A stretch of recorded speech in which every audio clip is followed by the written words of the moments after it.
Morning, everybody. Back with me, Chef Dirty P, in the meth end of town. 6:30 Sunday morning. So, dip a snuff here. Talk about some stuff that's going on. Things that's going on. You know what I mean? What do you think about that? That's a good start. No,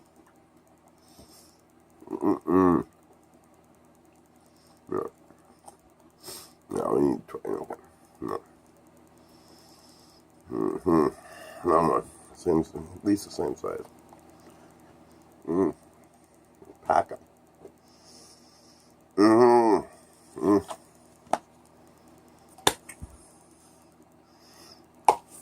Crack it, pack it, dip it, and spit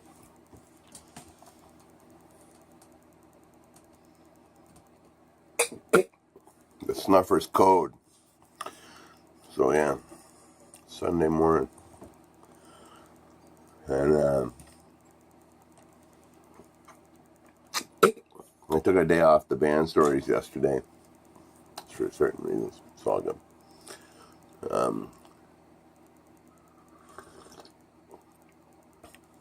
Can you drink with snuff in your mouth? Yes, if you're not a fucking idiot, you can. I know. You don't swallow this juice, you just kind of cover it up and you take a sip. I don't know, it's hard to smoke. Who cares anyway? Fuck, it's gross. It's a gross habit, I'm sure. Whatever, who cares? Band stories. Weird shit that's happened on the road. I got, there's many different kinds of things you can tell about your experiences on the road. It came up in a group the other day about famous people that I've met. I've been very lucky in my career, playing with the Silverhearts especially, to have met a great deal of people I greatly admire in the music scene. One of the reasons I started playing music is because when I was a teenager, I heard a cat named Billy Bragg.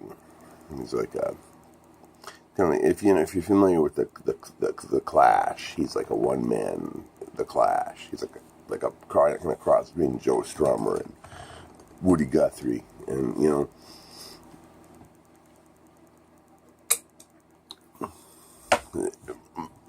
they were a great band, great punk band. My 7-year-old daughter's favorite band.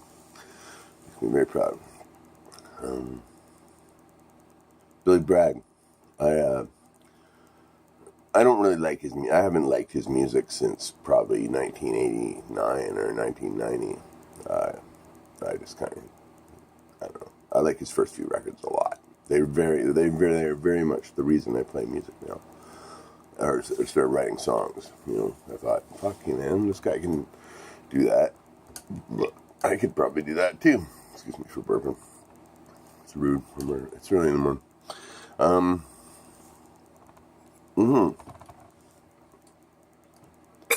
So Silverhearts are playing all these festivals, right? Which I was speaking about before, where you spend a week on the road, running from gig to gig, and sleeping on couches and floors and doing whatever you can. And then you hit a festival, because you're on tour to play these big festivals with all these little gigs in between. And they fucking put you up, man. They set you up in these beautiful hotels, and you're paid, and you're fucking. It makes the whole trip worthwhile, right? So, anyhow, these festivals, you're often billed with unbelievable acts.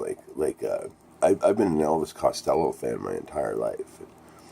In 2003, I got to share a bill with him 2 or 3 times. Got to watch him from backstage. And his original keyboard player. Steve Naive. You know, we were playing one night. Now, the Silverhearts, we were known as this party band, like this beer hall party band, you know, like we were like a real old-time kind of orchestra. You know, we had like 14 members, like a sousaphone and a trombone and a piano and trumpet, accordion and harmonica and theremin and guitar and steel guitar and electric guitar, banjo. Sometimes we had a stand-up bass, but usually we had the sousaphones in place of the bass. God, if I'm missing anything, like we had so vocals, like we all sang, like we all did songs. It was a real dynamic in its heyday. I'm not in the band anymore. I haven't seen the band play. I don't know what they're like really now. But in our heyday, we were a good party band. You know, people enjoyed us a lot because we hit a wide spectrum of people. You know, punk rockers liked us. You know, our gigs, like we did a weekly gig for 7 years at the Montreal House. It was packed every single night we did it. And our demographic would be like old age pensioners to heroin shooting street punks to, you know, university kids. Like,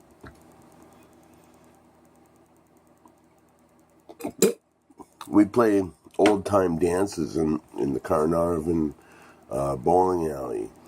But we'd also play the Vancouver Folk Festival, you know, or Ottawa Blues Fest, you know. It was a really cool band. We played Mariposa with Steve Earle once, and it was a bummer because he was billed on the main stage and we were building the beer hall, which was probably like the beer hall gig was the place to be, really.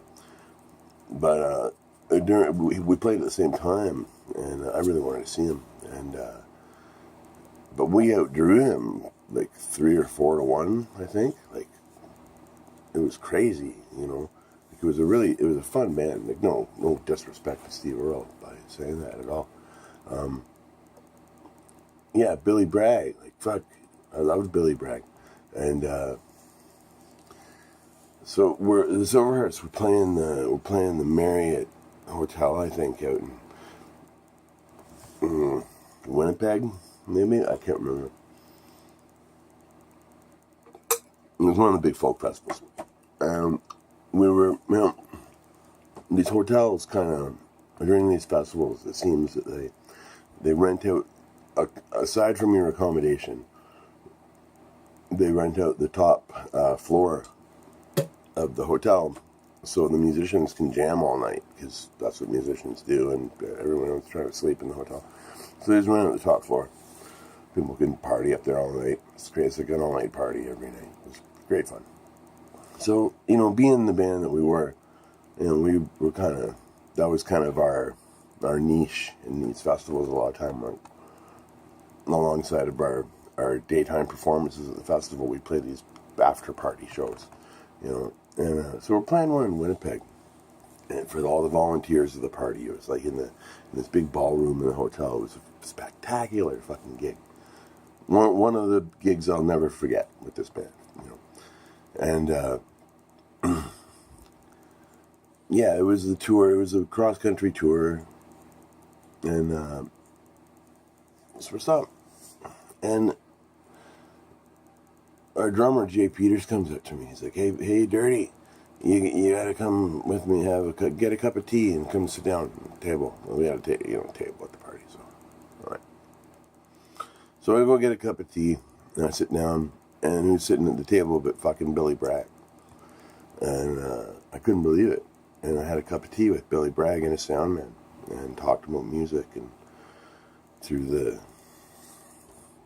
the time that was my youth, and when he was making those early records. It was just a phenomenal experience for me, you know. And the next day,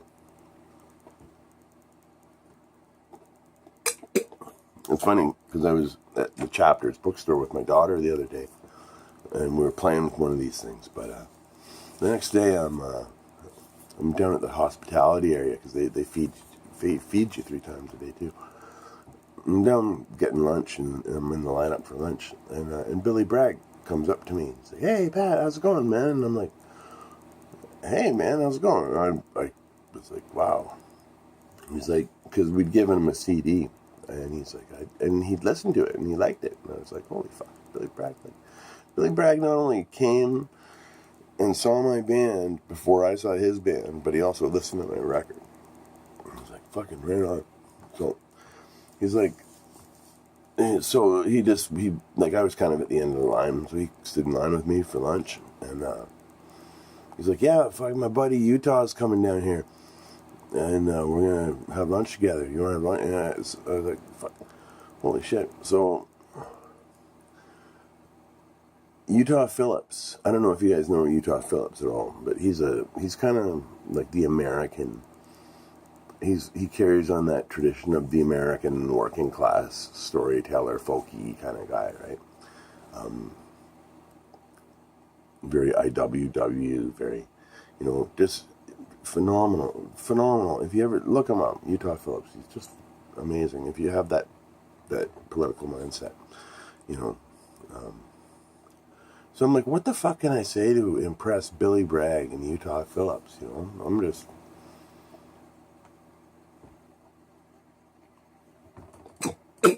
Excuse me. Oh my god, this is fucking fat, fucking pinch of snuff, man. Anyhow, I'm like, what can I do? What can I say to impress these guys? And Utah Phillips pulls out a little thing, a little toy called a fart machine. He's like, "Hey, fuck, check it out, guys." And he's just popping the buttons off, making all these fart sounds. So I'm standing in this food line with Billy Bragg and Utah Phillips, two of my fucking heroes, both politically and musically. And we're playing with a fart machine and waiting for our lunch together. I couldn't fucking believe it. Yeah, I'm going to sign off on this video because it's getting to be, it's getting on. I only get 15 minutes of these videos. But, yeah, if you watched, thanks for watching. I might come back, I don't know, I might do a little blitzkrieg today. So I got not much going on, but hope you're all good. Hope you all stay free and happy. Do your best. Keep your head above water and be well. And I'll see you all later.